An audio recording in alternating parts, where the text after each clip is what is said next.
Sony lenses on RED cameras are officially a thing. Nikon's first official RED camera release is here. The RED Komodo X and the RED Raptor X in the Z mount. And let me tell you, I am super excited.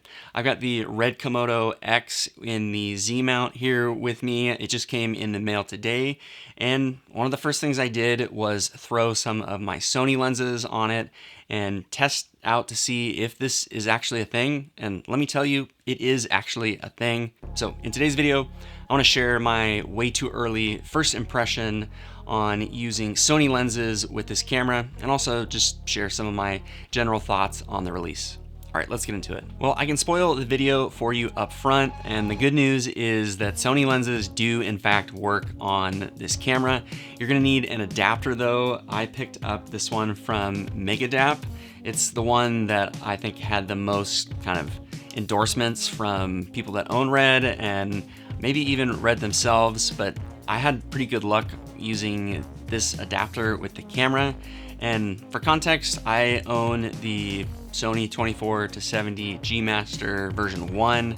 I own the 70-300 G lens, and then I also own the 16-35 f4 Sony Zeiss lens. The good news is they all work for the most part. There are some quirks, and I will get into that here in a second, but I was pleasantly surprised with how well they worked, both with autofocus and with manual focus being pretty responsive and linear for the most part.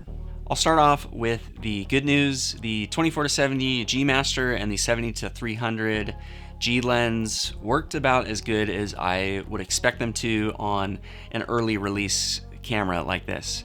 The autofocus was really responsive and it was smooth, and I could program the parameters around that, and as well the touchscreen interface with my SmallHD Cine 7 worked pretty well. There's a new autofocus button that you can toggle, and it will pull up a couple of menu options with dialing in the focus size of that box specifically, and adjust a few other parameters as well.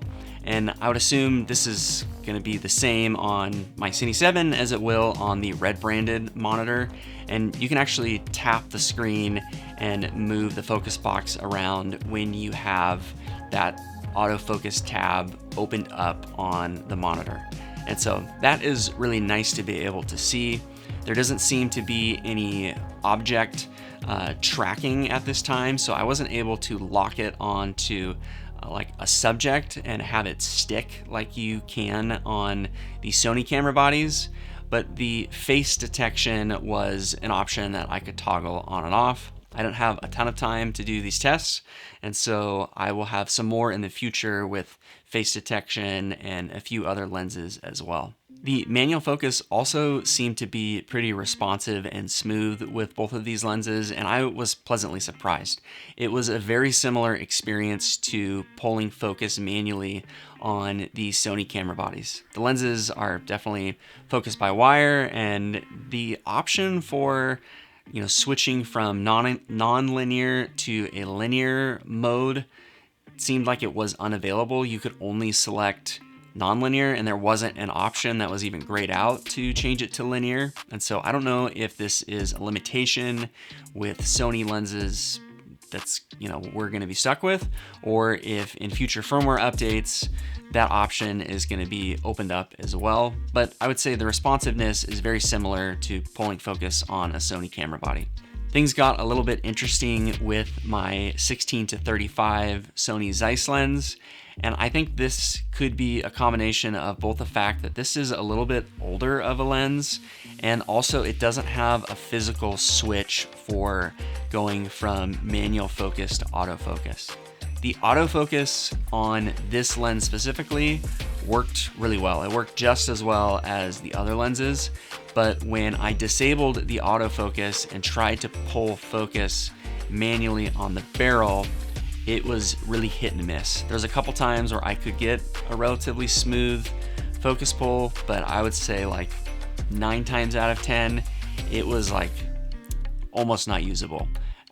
The turns of the barrel were just not smooth, and it would kind of jump in the focus steps. My initial guess is that if you're using a Sony lens that doesn't have a physical manual focus autofocus switch, and you're relying on the Sony camera body to set manual focus or autofocus, right now, from what I can tell on the Red camera body, I don't think that the manual focus is going to be super reliable on that front. The other thing that I think is worth making a note of is that there is a little bit of funkiness when I would zoom, specifically when I had the lenses set to manual focus, and I would, for instance, be out wide, and I would have, the focus set to infinity, and then I would zoom in.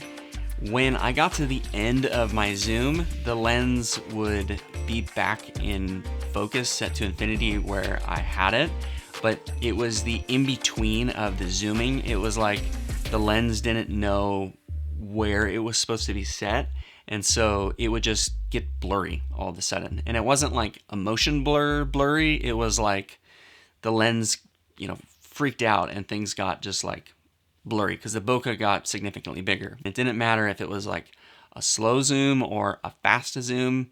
In the process of zooming, the lens would get thrown out of focus and then it would kind of snap into place. I don't know if this is an issue with Nikon lenses as well, but it's certainly something to be aware of and pay attention to, and hopefully it's something that can get smoothed out and corrected in future firmwares. For my Sony lenses that have a button on them, I was able to program them into the camera, and there are a ton of options, so that's really cool to see. One other thing to make note of is that there's been a feature that I've heard that has gotten a good amount of buzz with these new Z-mount Reds, and it's the fact that you can customize the way that the focus throw works on the Nikon lenses, to where you could program the lens to have like 180 degrees from infinity to close focus, or you could change that to 90 degrees or 360. Well, I didn't see any of that in this camera with the Sony lenses, and I didn't see an option that was grayed out either. So I don't know if this is a limitation on the Sony lenses, if it's just I'm looking in the wrong menu, but I don't see it in the lens menu page or in the user setting page as well. Overall, I am really excited about this, not only because the Sony lenses seem to work for the most part,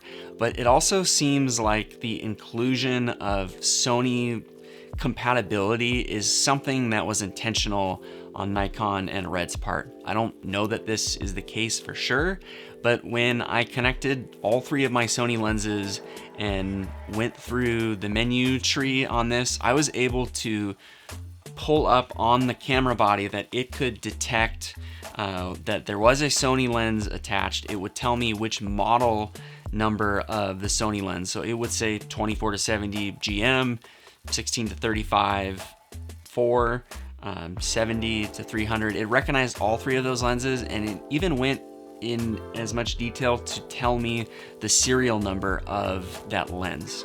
And so to me, that indicates that the inclusion of compatibility with Sony is something that was intentional on Nikon and Red's part. And that has me really excited, because I think that that means that this is potentially, not only is it a marriage between Nikon and Red, obviously, but, it sort of feels like, Sony is like the in-laws, sort of thing, that they're not, quite a part of the marriage, but they're definitely included in the family, at least as far as lenses go. And I think that this is smart, if this is the case, for Nikon and Red to make this somewhat of an intentional decision, because there are a lot of people like me who have years of experience using Sony, have a lot of Sony glass that we really like, and are, not really, itching to sell all of our Sony camera bodies and Sony glass, but are really interested in shooting on red. And if that experience goes well, then hey, we would be open to buying a Nikon lens or two, or potentially even buying a Nikon camera body down the line. And who knows what's going to happen in the future? You know, is Nikon going to release like an FX3 type competitor? Like, I don't know what's going to happen with this, you know, merger between Red and Nikon and that acquisition, but I think that this has me just in a very optimistic place, because not only does it seem like right out of the box the lenses seem to be working pretty well, but you know, this Red camera body that's owned by Nikon clearly is aware that there is a Sony lens attached to it if it can tell me the model number and the serial number of that specific lens. And so I don't expect that the advancements with the lens capabilities and customizations are going to be as like thorough and intricate as they will be with the Nikon lenses, but I think we're going to see some of that technology and customization trickle its way down into the Sony lenses. And so if you're someone like me who has a lot of Sony glass, maybe you shoot on red, or maybe you're open to the idea, I think that this just really is a reason to be optimistic about the future and optimistic about red. So I've got a lot of other tests and videos coming out in the future, so feel free to subscribe and follow along. And yeah, let me know in the comment section below what your thoughts are. I would love to hear from you. All right, I'll catch you guys in the next one.